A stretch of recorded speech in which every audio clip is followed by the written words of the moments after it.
เถลอมาแต่ซ้ายจอดก่อนมาจะทำเรียนฮะไปยังทำเรียนไปจับไปใช้ที่เมื่อไรชวนเมื่อแล้วบ่เห็นเจ้ากินนี่ไปทำเรียนไปซื้อยังหันเบียไปซื้อหูฟังไปแย่คิว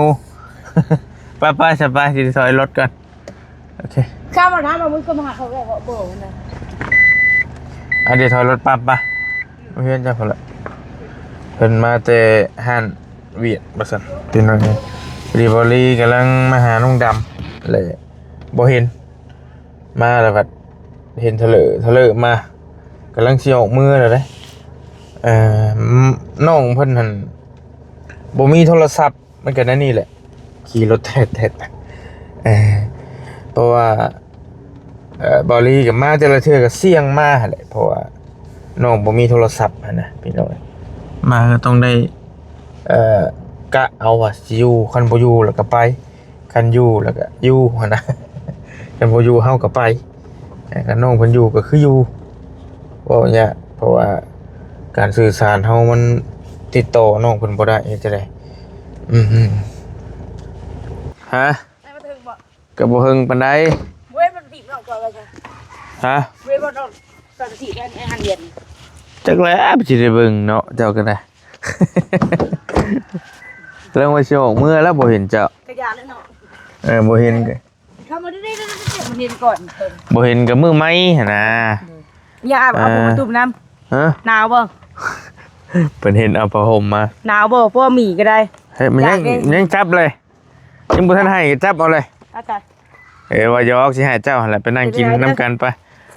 ว่าอยากมีได้หมีนะอยากมีบ่มีก็อยากแล้วสิเอาให้บ่เห็นไปกินปีใหม่นะข้าวบนนี่ฮะไปกินปีใหม่นะครับกินปีใหม่กินไปได้กินปีใหม่เอาแล้วกินอะไรกินเบียร์เหรอบ่กินเหล้ากินเบียร์ข่อยน่ะมันคือคุ้มสิพี่น้องทักทายสบายดีเนาะพอดีบอลี่มาหาน้องดำเนาะพี่บ่เห็นบ่มาหาปีใหม่พี่น้องบ่ได้มาหาน้องเพิ่น2 มื้อ 3 มื้อ 2 มื้อบ่เสื้ออ้ายให้บ่นี่นะพี่น้องเอ้ยมันก็บ่อ้วนบ่ก็พอดีอยู่เพราะว่าเจ้าโตสูงเจ้าโตคนสูงเด้พี่น้องเอ้ยก็ได้อยู่ตัวมันใหญ่นึงเสื้อเนี่ยแขนยาวโตกินนี่ก็เพิ่นปลดเห็นใส่ตลอดในคลิปทีมงานมาหากันเลยสักได้สักอยู่บ่โดยมันเสื้อรีเอามาให้แหละคือจะเห็นใส่เลยโอ้บัดนี้คือมาแต่บังเอิญบ่คือมาแบบใดคือมาว่ะคือผักเหนื่อยนะครับผักแบบใดเมื่อวานนี่ข่อยกันเบิดมือเลยนอนนะนอนคือกันนะนี่น้ำหนาวอะไรน้องมันจะข้อเห็บนึงเนี่ยข้อเห็บเนี่ยมันแก่แบบขออนุญาตกินเดี๋ยวก่อนสิกินน้ำมันก็ได้คืนเงินเขาได้มือหวานบ่เหนื่อยข้าได้รถถีบนี่เพิ่นบ่ค่อยอยู่เว้ยงูยังนั่งก็ไปยีหูกินนี่กี่หูบ่โอ้ยกี่หูตันเนี่ยมันก็เจ็บเป็นได้บ่เลยเรียบร้อยเลยได้ยินแล้วได้ยินบ่ได้ยินข่อยก็อยากว่าอยู่นะข่อยเองก็บ่ได้ยินมาแต่หึงนั่นนี่น้อยเบาลิเขาเนี่ยเท่าไรฮะ20,000นึงเพิ่นเอาขี้หูออกโกย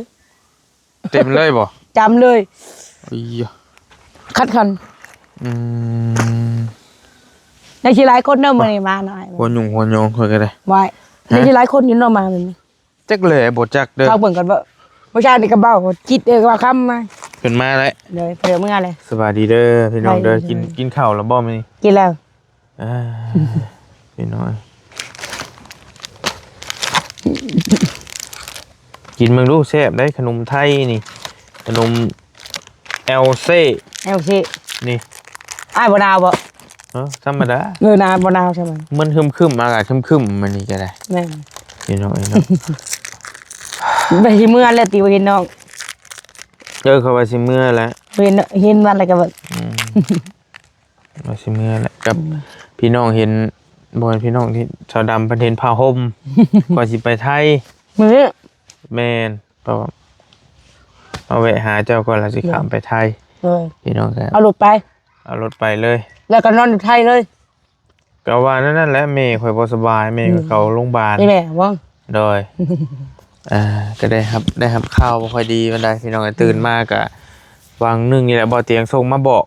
ว่าแม่เพิ่นเข้าโรงพยาบาลว่าซั่นก็เลยสิมาแวะหาน้องเพิ่นแล้วก็สิเลยไป โชคดีเด้อ อวยพรให้แม่ค่อยหายไวๆนี่ อวยพรให้เจ้าหายไปเด้อแม่เด้อ โดย บัดเด็กก็บ่ได้มากนะมื้อนี้ เพิ่นพาแม่ไปหมอวนอยู่มุกดาหารบ่ก็บ่ค่อยโอเคปานใดพี่น้องเพิ่นอยากขาดเลือดคนเฒ่า ก็ขาดเลือดนะอ้ายก็เลือดให้แล้วนะ มันสิถือกันอยู่บ่เลือดข่อย แต่บ่ถึกดอก แต่ว่าก็คือสิเลือดลายอยู่บ่รีเบิ่ง นั่น แดงเป่ง ผู้ใดผู้ดึงหับถึกรถแล้วเจ้าหับบ่ถึกเบิ่ง ๆลูกนี่แม่นบ่ แม่นลูกนี่ถึกเขาว่าน้าบ่าวค่อยก็เพิ่นเอาให้ไม่เฒ่าใส่เด้ถึกผู้หญิงบ่ถึกเพิ่นว่าแม่นะไปใส่ มีแต่ข่อยกับบ่เตียงนี่แหละลูกเราก็ บ่ บ่มีสอง มีได้ผู้ดึงกับถึกดอกเลือดมา บ่เป็นคนหนึงกับคนหนึงถึก แม่ แม่ น นบ่ คนหนึงกับบ่คนหนึงก็บ่ถึกดอกแล้วเจ้าบ่เจ้า ข่อยเป็นแห่งสิสลบบ่แล้วขนาดเฮ็ดเจาะเลือดนั่นสิ ไปได้ได ย่าน บ่ย่านได้ ข่อยย่านเพิ่น คันว่าเลือดเจ้าถึกนี่คอได้บ่ ได้อยู่ โอ้ยอย่า เอาให้เลยนี่สิเลือด เคยเจาะบ่ ก็เจาะได้ เคยเจาะให้ไผ บ่เจาะไปกวด เอาไป ทึกเขาว่าเลือดนี่ อืม มีเท่านั้นนี่ ร้อยอีหลี ตะโกน แต่ว่าถือกระยะแต่เฮาต้องตรวจสุขภาพเจ้าอีก แม่น เจ้าโอเคบ่มีโรคข้างเคียงมีอีหยังข้างผลข้างเคียงบ่ต้องสะอาดดีรอนะเลือดสะอาดดีจังสิให้กันได้ แม่นอันนั้นมันบ่ได้ว่ากินแบบว่ามันได้ว่ากินแบบของข้าวน่ะกินผักกินหญ้าได้ไปกินผักไป กับกินขี้ฝุ่น บ่ เอ้ากินทั้งดังเด้กุ้มเขา เจ้าเศร้าแล้ว มึงสิเลือดนะพูดได้พูดอายก็ยังพูดเลยบ่ยากอีกเด้อกดเลือดก็ได้นี่ กรุ๊ปยังเลือดเจ้า จากนอกก็พูดเลย บริบ่จะฮอนกรุ๊ปเลือดกรุ๊ปหยังใช่ไหม บีซีกรุ๊ปบ่เกิด BC กรุ๊ป เฮ้ยลืมทำเบาๆกันแล้วเบาแล้วก็ถือคือการได้เราให้แม่เราเจ้าทงเราเลือดนี่มันกูขี้แดงเก็มเลย เฮ้ย น้องก็ไปกวดแล้วนะน้องเป็นไข่เจาะเลยนี่คือชามาก็เจาะเลยนี่โอ้โหชามไปเลย เป็นได้ปีใหม่ สบายดี ใช้เป็นลิ่นใช้กินใช้ ก็ลิ้นไปเลยก็ยืน เข้าดาวอยู่ใช้ เขาดาวนอน เข้าดาวนอน เลยเขาดาวอยู่บนนอน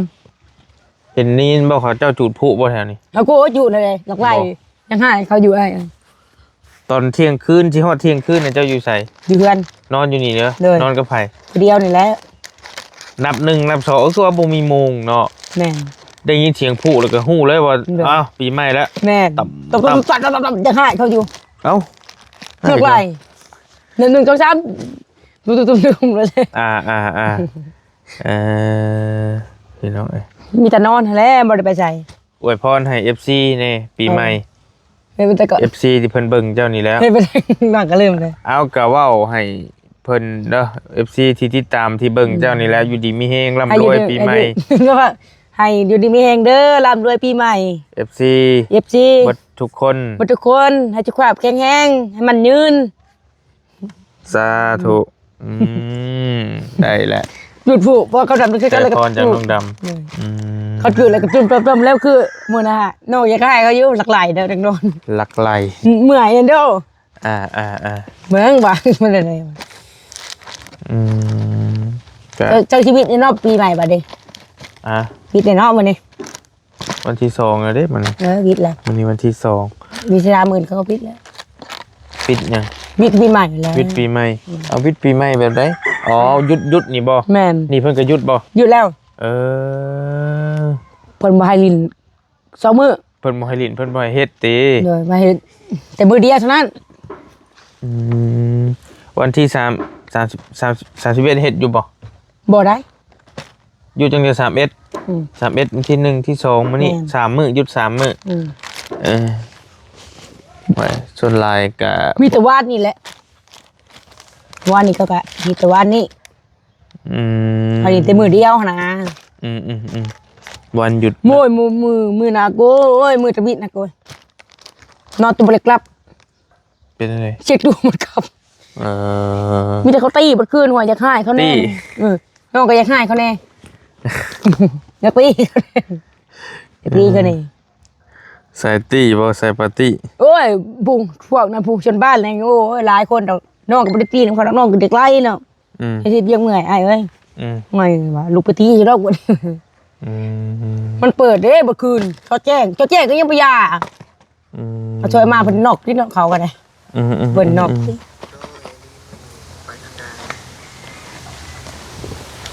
เบิ่งส่งให้ผู้บ่าวเบิ่งบ่าวนิวเพิ่นส่งมาถาม เพิ่นว่าได้ ไปจังใดเพิ่นว่า เนาะนี่เสียคือแบบแหบๆน่ะ เสียงแหบๆบ่ เลย ข่อยนี่ บ่นิ้วหั่น บ่ น่ะ นิวแหบใส่ข่อยพี่แล้วว่าแหบ เป็นจังได๋ พังกว่านี่ข่อยว่าแหบอยู่ คือกันกับเด้อ แม่นล่ะวะ แม่นเมื่อวานนี่ก็แห้มกินน้ำเย็นหลาย เพิ่นเป็นผู้บ่าวได้บ่าวนิว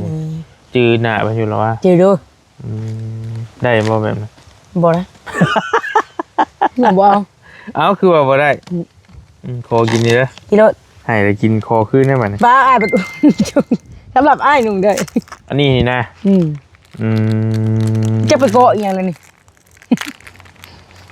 จะเกาะที่เพื่ออย่างวะ อันนี้เนี่ยส่งเก้าเจ้าเนาะ แม่น มือข่อยมาหาเจ้ามือแรกบ่ แม่นหนุ่มมักหนุ่มถ้าได้ซากแหลกหนุ่มบัดนี้ จนขาดบ่เลย อย่าแลมักหนุ่มร่วมกับมักหนุ่มไว้นี่มันคักมันเย็นอะไรมันอุ่นดี ยังเหลือยังแนวกินอยู่เพื่อนเจ้าน่ะ ก็ยังบ่เหลือแหละ บ่ ใกล้สิเบิดแล้ว ก็ใกล้สิเบิดแล้ว หันตัว เฮ้ยตัว พอจะดี ก็ตัวดี ไข่ยังจังหน่วย ต้องทำหน่อยนี่ เย้คนไปเปิดดวงได้เลยน้ำตู้เย็น เยอะๆเปิดคิดหน่อยคิดหน่อย นี่นี่ เยอะๆเพิ่งบ่จะคือหลอกมือจะคือหลอกดำปีเว้ยดำปีอย่างนี้แหละใคร นี่ เนี่ย ยังจังหอ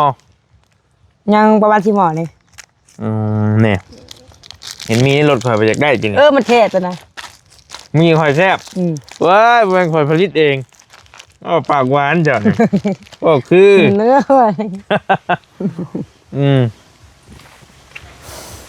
ได้แล้วบ่โทรศัพท์ ยัง ข่อยเลยขิงออกมาหาเจ้ายามใดเลย เป็นไร ยันบ่พ่อ บ่ไปมือนี่ก็นั่งกันนี่บัดมือ ข่อยกล้าว่า ไอ้พานอเลย บ่เห็นเจ้าแต่เจ้าต้องอยู่เพื่อนเอื้อย แม่ มามือก่อนนั่นกะบ่เห็นมือว่าเตียงมาหาเด้แล้วค่อยไปอันน่ะ ถามไง บ่แม่นไปถามเอื้อยดอกโทรถามบ่เตียงแล้วก็น่าจะอยู่เพื่อนเอื้อยว่าซั่น อยู่เฮือนเอ้ยมื้อนี่ มื้อวันที่31นั่นแหละ แม่นเฮือนเอ้ย แต่ว่าค่อยไปประเห็นทีมงานอยู่หลายคน เด้อ ค่อยไปเฝ้านี่ก็เลยว่ากลับเมื่อก่อนค่อยเฝ้าไปมุกเฝ้าไปไทยนี่มันนั่นก็ได้ไปยังจะไปยังหาเอ่ยมัน ปลินมือกินซีนแล้วก็มาแล้วบัดเจ็บท้องมันน้องกัน กินชิ้นอยู่ไทย โอ้น้องพงบ่สบายแน่มื้อน่ะปอกินแล้วมันผิดกระเพาะน้องเด้ดอกตีเข้าอันนี้ตีเขา ยังไงทีมงานแล้วบัดนี้ กินดิบบ่ เออ อ๋ออย่า น้องกินดิบยังวะ ไปเฮียนเด้อเจ้า โอ้ย อ๋ออีหลีถ้าดำ มาได้เบาซิงมาหยอกห้วยกระเป๋าเอ็นเกิดถึงไปก้อนน้องติเนาะ เอ้า มันงุนงิดมันน้องก็เจ็บท้องแน่บ่สบายแน่เกิดถึงไปก้อนยากเออ เฮาลูกบ่มักเขามาหยอกกับกระเป๋าซิงเกลียดกระเป๋าซิงโยเกือบแล้วเพิ่นมือนะก็ไปยิบมาแล้วก็มาโชว์มาโชว์นี่โยว่ะ เราอยู่ใช้ว่าสิ่งนี้ นั่นเลย อยู่กระตูบทิมทางของบ่ แม่นไปอยากมาหาเอื้อยเพิ่นบ่เอื้อยเพิ่นบ่มักปานใดบ่าวแซนเพิ่นก็บ่มักปานใดเนาะมาสลอทะเลมากินนั่งก็ให้กินอยู่อันนี้มันจะสิมาหลักบ่ให้หลักได้เนาะมื้อนี้ก็เบาค่ำมา เพิ่นมาด้วย มากับเมียเพิ่นแล้วเพิ่นมาโน่นเลย ก็เห็นอยู่ทิมทางจริง ปานนี้เลย เห็นเราอยู่ ประเทศยัง เราจอดรถอยู่ทิมทาง เบาค่ำเท่าไหร่ ก็สิแม่นละแม่นละ มาแต่หึง อืม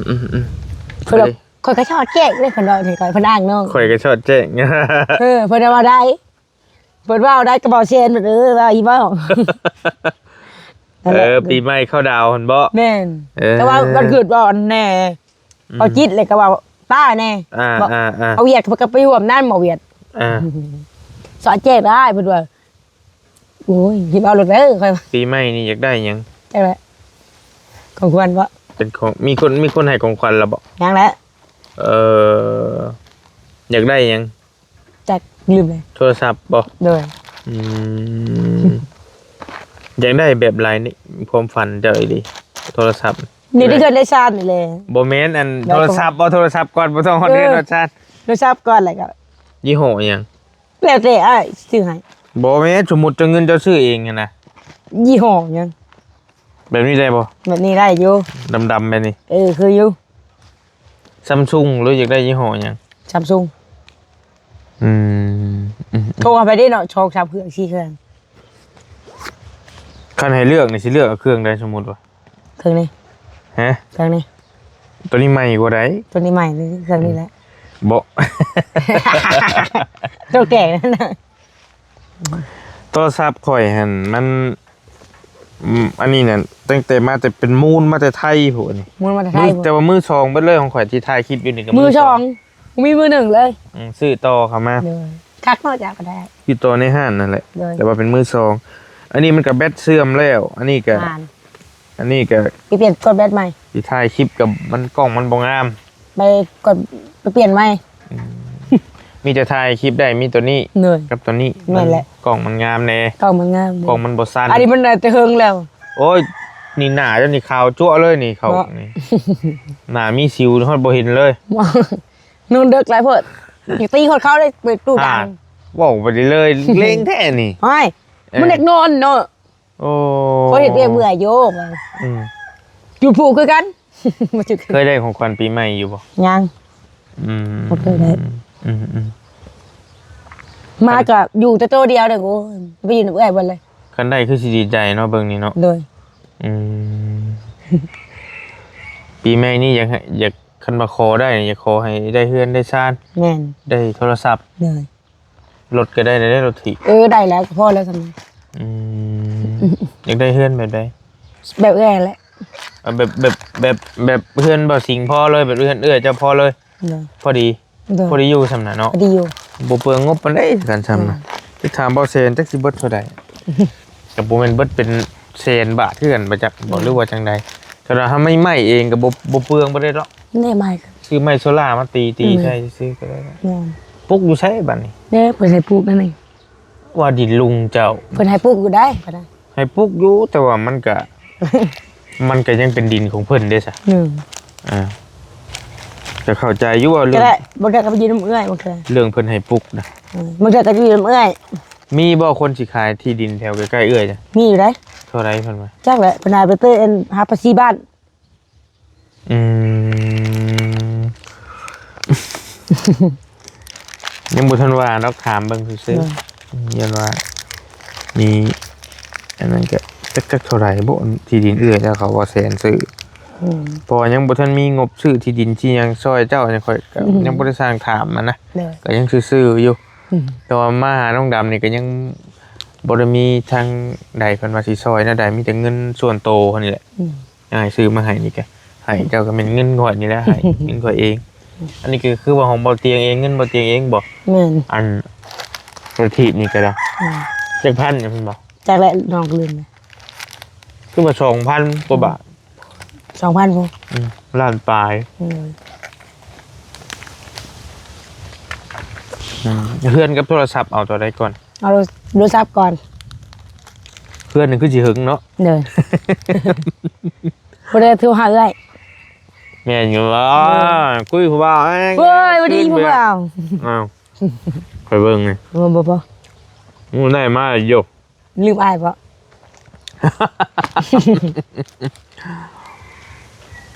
โทรหาชาวดำอยู่ใช่บ่บ่รับสายบ่เฮง หาบ แล้ว อยู่ดอก เอ้ยเนาะสิชื่อตัว Samsung นั่นบ่เอามาให้ กด ใครก็บ่มีได้ชาวดำเว้ย โอ้ย เอ้า เป็นไง อย่างน้อยก็ติ้งมาหาเจ้าอยู่เฮือนบ่โอเคถ่ายได้คนไปหาก็มีเวียก ไปทำมาชู จะไปถ่ายคลิปนำก็ได้ไหนอันนี้บ่จักอย่างเลยข่อยเสี่ยงมานี่ข่อยมาแต่ละเทื่อ มาเสียงเลยบ่ได้คือกลับบ่ได้พ่อกันเนาะ กลับไปพ่อกัน เขาเห็นก่อนนะเขาเจ้าเห็นก่อน เป็นจังได๋คือไปเห็นกอดเปล่าบุญเพยทึกอยู่ ว่าหยอกกัน มักคุณบ่ บ่ได้หยอกกันได้หยอกกันซื่อ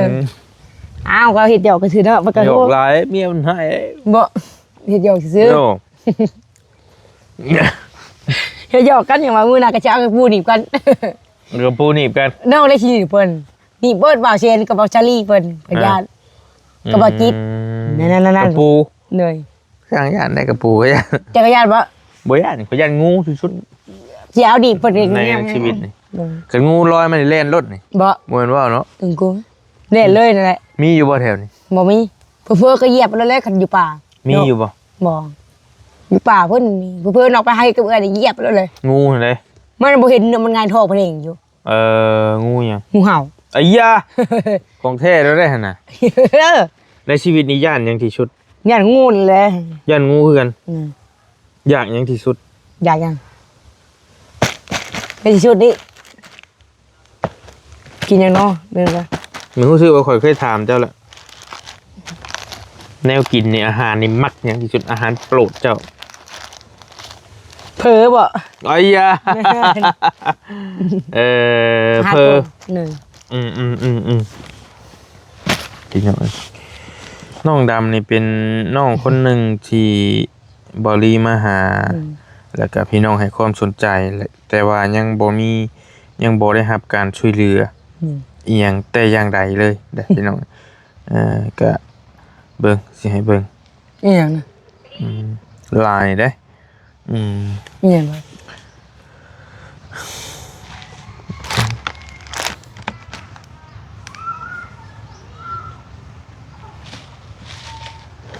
เขาแกงน้ำไม้ได้เคยไปกินน้องกับไปกิน บ่ ของดองกินแล้วมันหมักกิบกระเพาะ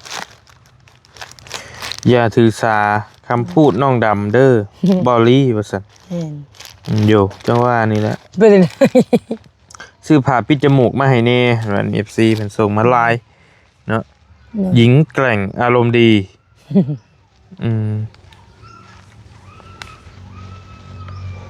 น้องสวยใสซื่อน่ารักอารมณ์ดีหลายกลัวทำฐานนานๆไปกลัวจะเป็นโรคปอดแม่นแน่นอน แม่น เจ้านี่พี่พุ่นเข่าทั้งปากทั้งดัง จะกันยุดเลย ต้องปิดไม่ว่าได้สิหยุดเลยบ่ บ่แล้วก็หึงๆก็ยุดเนาะ น้องดำสายจวดลายอ่านเป็นบ่หลายเนาะ ลายหลายคนอันนี้มาให้คนส่งความเห็นมาให้เจ้าเพิ่นมักเจ้าเด้ชื่นชอบนั่นแหละลายให้เป็นร้อยๆ200 300คอมเมนต์พี่น้อย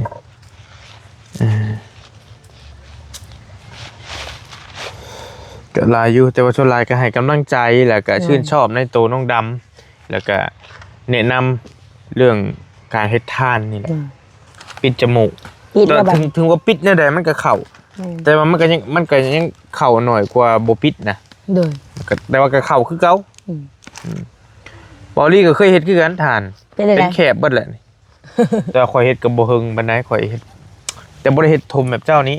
เป็นเตานะดูโกบ่นั่นบ่เป็นก้อขึ้นนะมุดเข้าไปป๊อดโธ่เคยเฮ็ดก็บ่คำแต่ก่อน บ่เรือจังซี่มันแบบเฮามุดเข้าในถ้ำหั่นเลยเด้เลยควัดทานออกมาบัดส่องลมมันก็บ่มีคันใจนี่ก็ยากแต่ว่าของแบบของเจ้านี่มันมีลมมันพัดไปนี่นี่ของเฮานี่โป๊ะมันเข้าในเลยเฮ็ดเลยช่วงนั้นกระสอบอ่ะกระสอบละ 15,000 กีบบริเป็นเลาะขายขับรถมาเลาะขายอยู่แถวเซโนนี่เลยเฮ็ดหยังบ่ได้ธุรกิจเฮ็ดหยังบ่ได้ช่วงนี้เนยสัมภาษณ์สัมภาษณ์ช่วงนี้ธุรกิจช่วยเหลือข่อยน่ะสะดำมาช่วยเหลือ ทุกผู้ยากผู้ขาดผู้แค้นซ้ำช่วยเหลือได้นั่นแหละมื้อได้อาชิมาอีกวันนี้ไปไทยก็จังหวะฟังเบิ่งอาการแม่ข่อยนี่แหละคันมันได้ใดก็คันมาไวก็ขาดเลือดเด้อเนาะเพิ่นมาขาดเลือดเนาะแม่นบ่แม่นเพิ่นขาดเฒ่าเขาก็เคยเป็นได้เพิ่นขาดเลือดเฮ็ดได้บัดนี้เช้าแล้วบ่เช้าแล้วเอาเลือดใส่แม่นเอาเลือดตะเบาใส่เราก็เคยใส่แล้ว2ถุงแต่มันเวลาใส่มาประมาณเดือน2เดือน3เดือนบ่มันก็เริ่มอยากเบิดอีกนะจักจังได๋ล่ะโอ้ยโกยเกือบเรานั้นเชียร์ได้ค่ะบ่เฒ่าก็บ่ใส่ฮะโคตรเงางวยไปเลยใช้เลือดแล้วเศร้าติเด้อเศร้าเลยเศร้าคู่มือนี่แม่นเฒ่าคนใดวะเฒ่าโตชิมาเด้อไม่เฒ่าผู้มามื้อนั้นบ่แม่นได้คนละคนบ่แม่นไม่เฒ่าค่อยอ่ะนะเรามาแต่แล้วน่ะเด้อมาแต่แล้วเราเกิดงามๆแบบภายนอกเนาะเอ้ามื้อนั้นนะเด้องามได้เขาเห็นขนมกะย่าแล้วเพิ่นใส่แก่ก็ให้เจ้าเลยเด้อันนี้ค่ะตากระโปรงก็คือลายโตอยู่อ้ายให้เจ้าก็นั่งลงก่อนกระชากระโปรงคือลายโตอยู่บ่ลายได้มันทำนี่แบบใหญ่ๆโพดจะแล้วหมกตากระโปรงกะย่านั้นน้องมันคนใหญ่เงินทองเบิดเลยติบ่จังดียังเท่าไหร่บ่ความชื่อโอ้ยัง50,000นึงผมมาคนตัวบ่ตรงๆรถยังจักพัน50บ่มีไผให้แน่บ่ตัวและน้องเพิ่นก็แม่นบ่ได้ค่อยมีไผมาช่วงมันคือใหญ่แค่1 2คนก็ได้นุ่ง2คนก็ได้เพราะบางคนมาก็เพิ่นก็บางคนก็เฮ็ด YouTube ใหม่ต้นทุนก็ยังบ่มีก็บ่ว่าเพิ่นเด้อบ่ว่าเด้อผู้ให้ผู้บ่หั่นแหละก็เพิ่นมาเยี่ยมดีแล้วมีคนมาเยี่ยมนะผู้ให้น้อยให้หลายก็บ่ว่าบางคนบอกโอ้ยข่อยเว้านำบักเมื่อยเงินบ่ให้จักกี่ก็บ่ให้เว้าแล้วบ่ได้เว้าเด้อเพิ่นมาก็เว้านำเพิ่นนั่นแหละบ่เป็นหยังพี่น้องเมื่อวานนี้คนใหม่มาเมื่อวานนี้แล้วก็มาไผคนใหม่นอกก็ลืมบ่บุญบ่เนี่ยเอาหนวดบ่ยาวแหละ